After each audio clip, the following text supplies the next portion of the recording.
Hello, everyone. Thank you for joining me as I tell you and introduce you to Heather Andrews. She lives in upstate New York, and she is a writer and an encourager. And I want her to tell you in her own words how she got started in writing. Well, what my first ever project, I was in the fourth grade, and I wrote a book called "The Care and Feeding," the Care and Loving of Woozles. It was like a how to take care of your pet guide for an imaginary pet, and I created so it was my first experience doing something creative that way, and and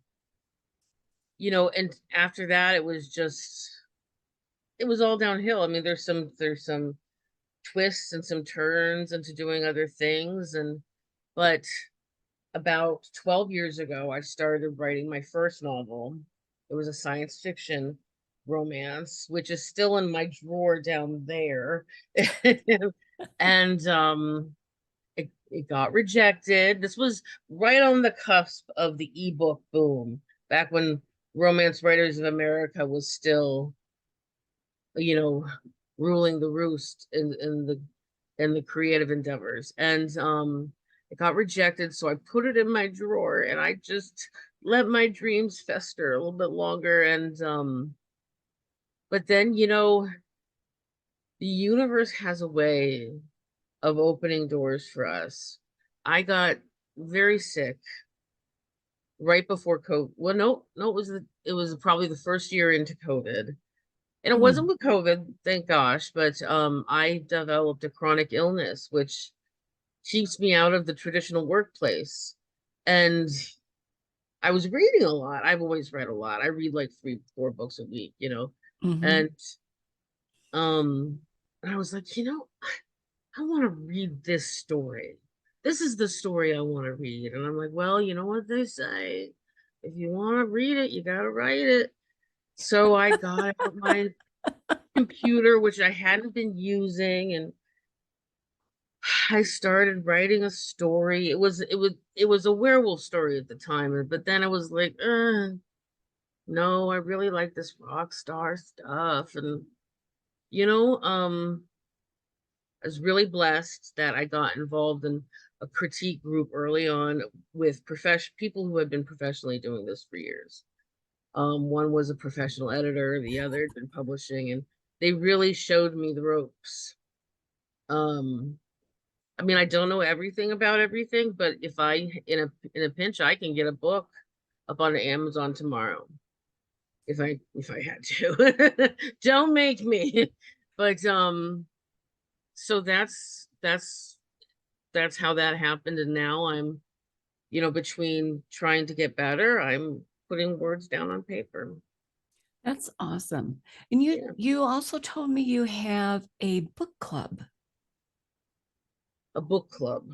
or a book reading group. I go to two reading groups here locally where I live. Mhm. Um, they don't read romance. They read stuff that's completely out of my wheelhouse. But I really enjoy it because it forces me to read things that I don't typically read. Like the last one was On Earth We're Briefly Gorgeous by Ocean. I don't remember his last, but it was he's and I bring this up because he was a poet. He is a poet, actually. And he wrote this book. It's semi-autobiographical about his growing up in Vietnam. And I'm just so glad that I read it because the language, it was just delicious. I mean, the way he put words together, completely different from what I'm used to.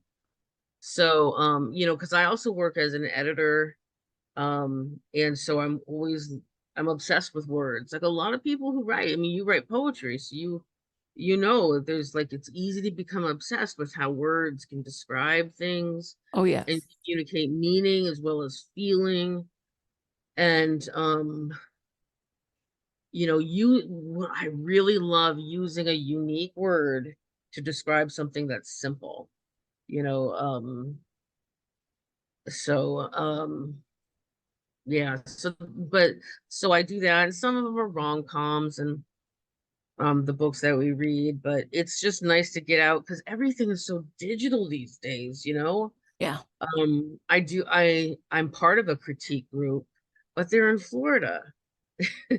And I only ended up with them because a good friend of mine who lived here moved down to Florida, and I sort of just digitally followed her critique group. So, um, you Yeah. know, It's one of my yeah. critique groups that I belong to is in California.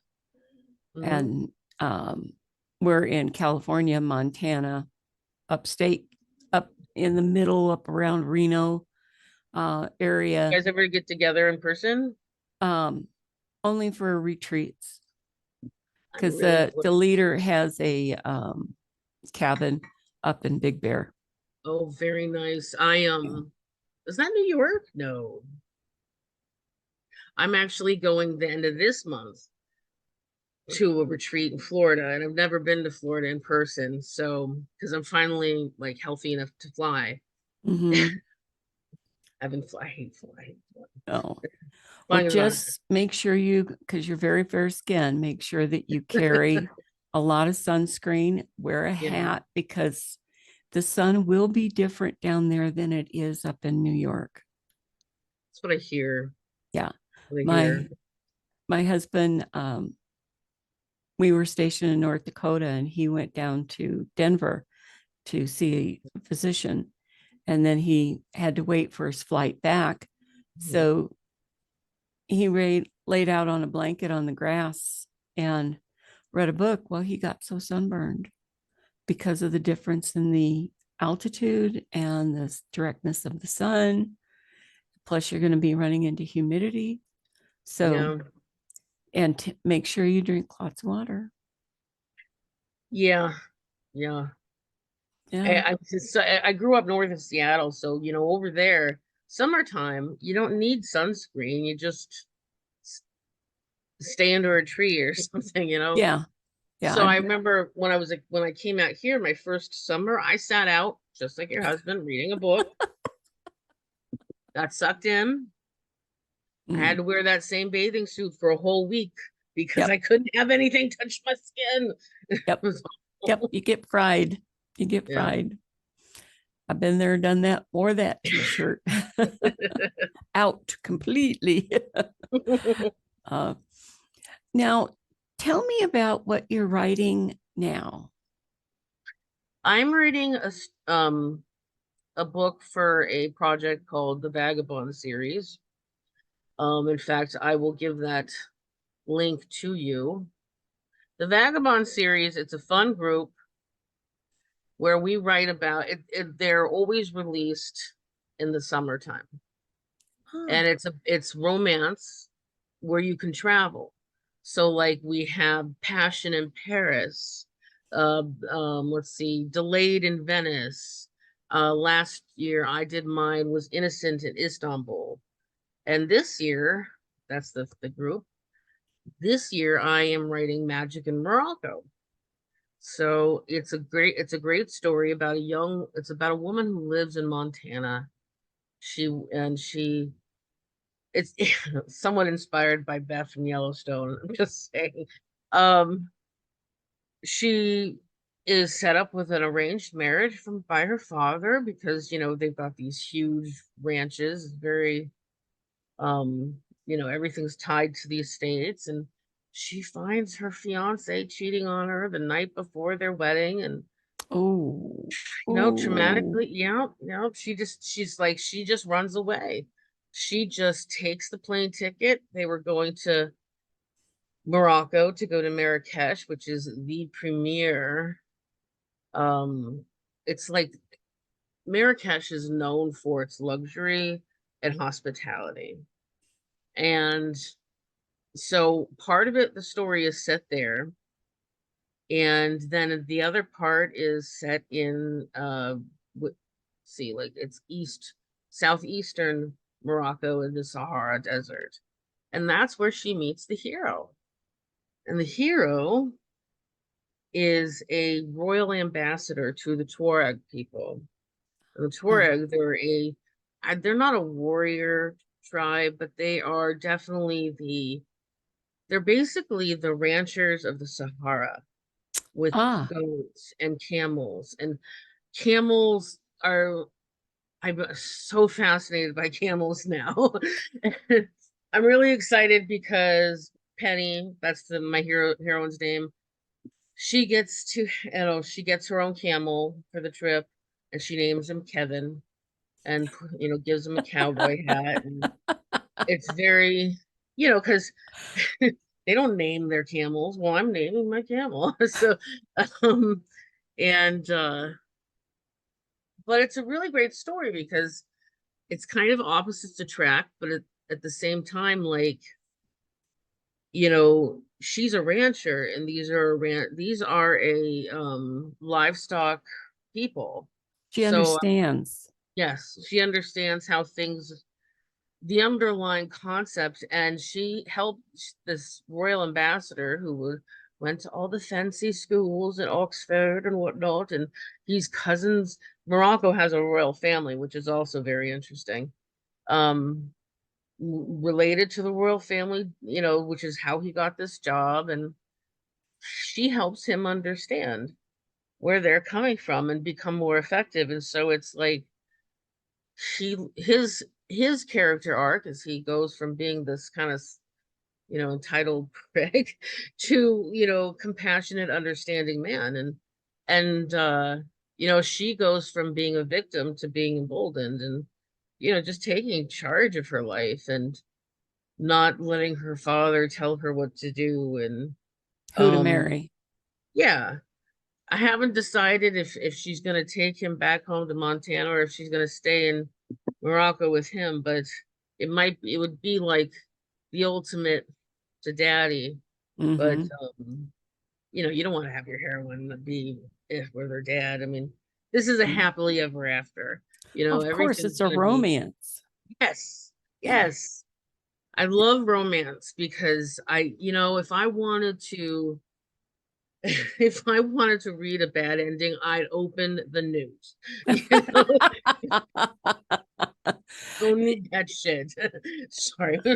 And so, um, there's nothing better than watching a character change fundamentally, Hmm.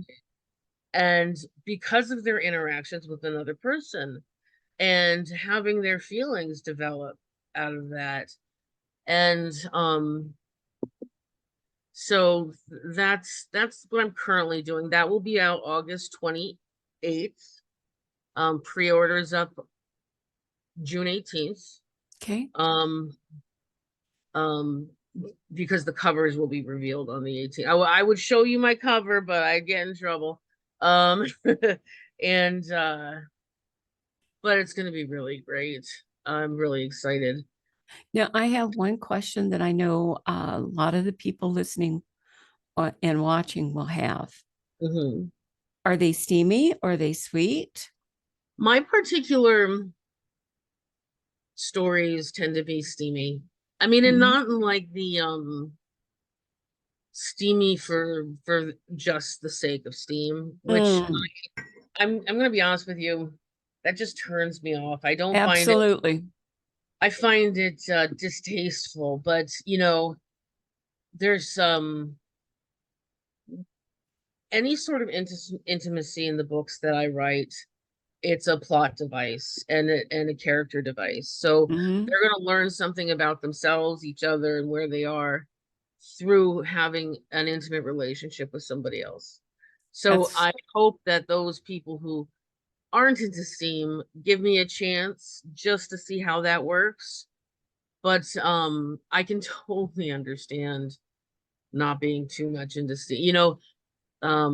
Some of my favorite authors have very little steam, and it's because the yeah. characters are just so well. There's no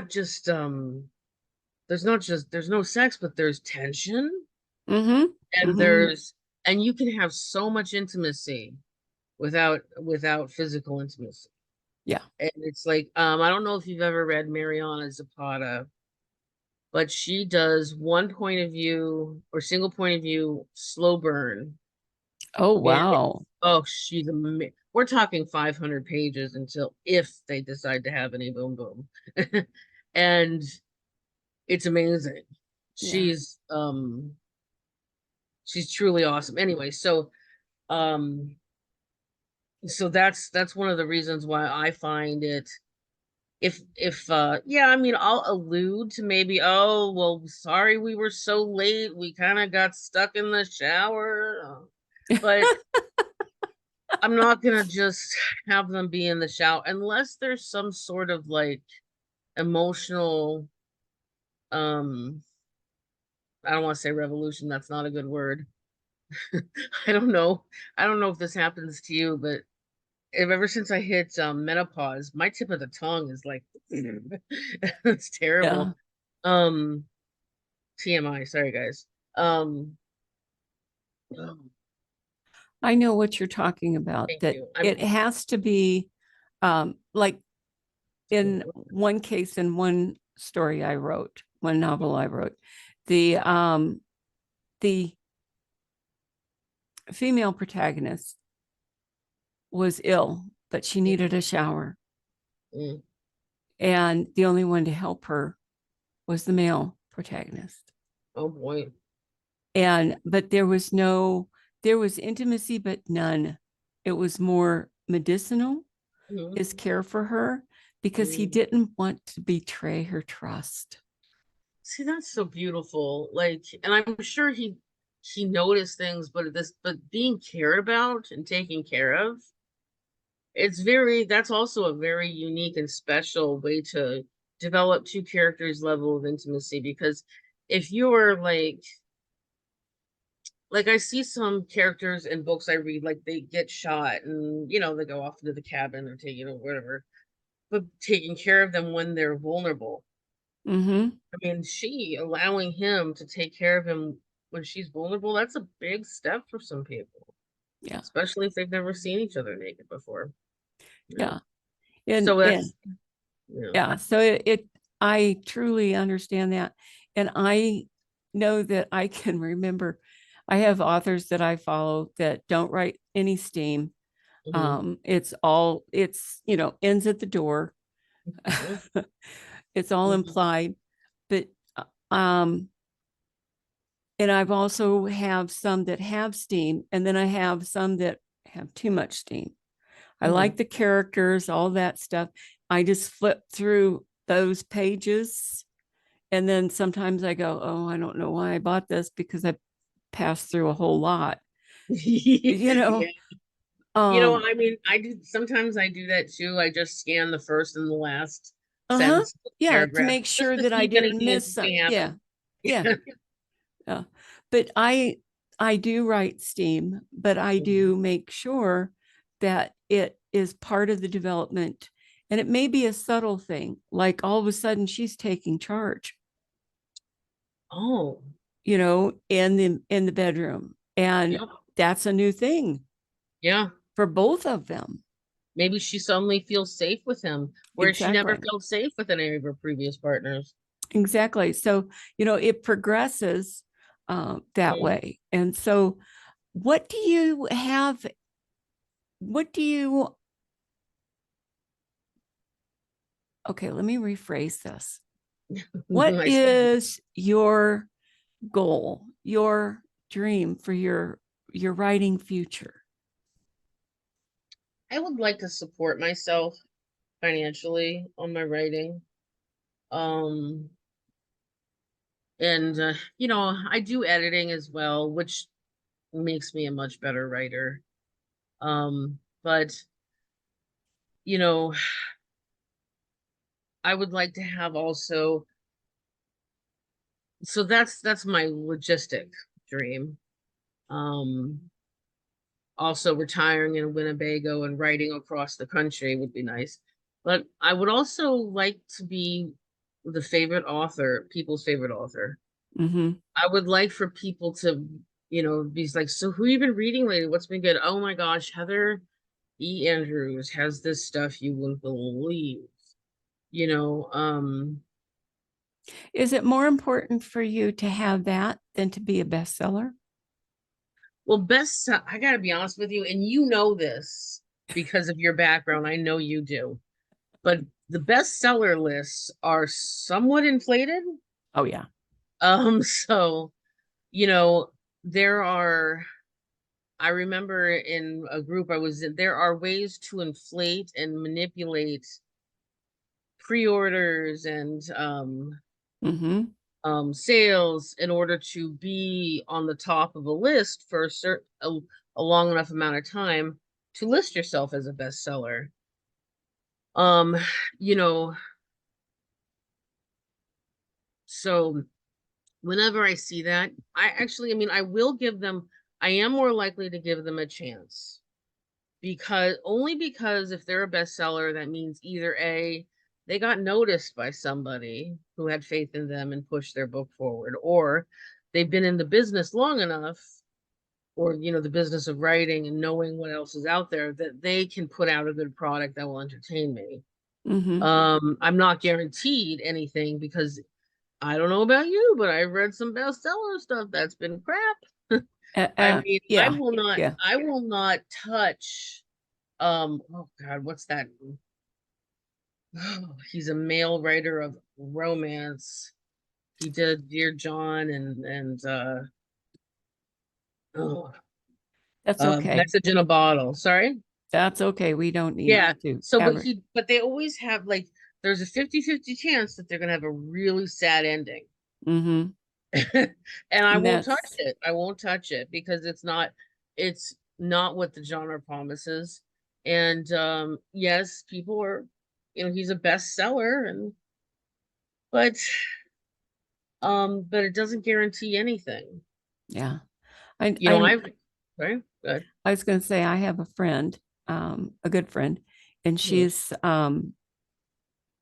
she's been writing since she was 12. She writes Hmm. mysteries predominantly. And her first published book, for 6 days, she was number one for serial killers. Hmm. And she didn't have a lot of money for advertisement, nothing, but Hmm. it was just quality writing. Hmm. So, and Yeah. that's the kind I want. And I Oh yeah. want my biggest desire is that people be taken out of their reality and I want to go, make people cry. I want to keep them up all night. uh-huh, clinging to that book. Yes, yes. I actually got an email from somebody once saying, "You kept me up all night. I hope you're happy."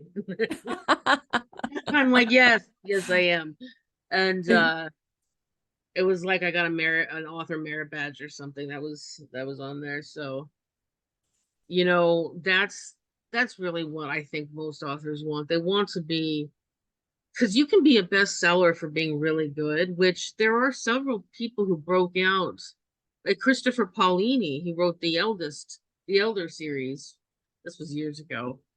And he was 17, 18 when he got but it was the talent, Yeah. the storytelling quality. The woman who wrote Harry Potter, she was not trained in writing. Oh, yeah. Yeah. And but she knew, and she didn't like follow the hero's journey or anything on purpose. We just inherently in our spirit, Mm-hmm. we know what a good story is. And that's what I want. I could sort of try to like finagle the business and become a bestseller, but I'm just too lazy. I just don't want I don't want to learn. I could spend all that energy trying to manipulate the charts on writing a new story, and that just sounds so much more fun. Absolutely. I'd rather write a news story than battle that. Yeah, yeah. Well, So Heather, I have so enjoyed this time, and I know that our listeners and watchers are too. And I want to thank you for taking the you. time to spend with me and to allow me to get to know you and the others to get to know you. I will be posting on my website the way to contact Heather, and be sure to look for her books on Amazon. Are they ebooks too? There's I mostly sell just ebooks. Okay. I'll put up my author page Okay, so that you great. can see where I am. Hello, Heather. There we are. Where's my books? Oh, that's not what I want to see. Um, so here we go. It's a lot of letters. Great. So that'll be on the video also. So everybody will be able to see that, but I also have it in written form above or below her video on my website. Thank you so much for joining us today, Heather. Thanks for having me.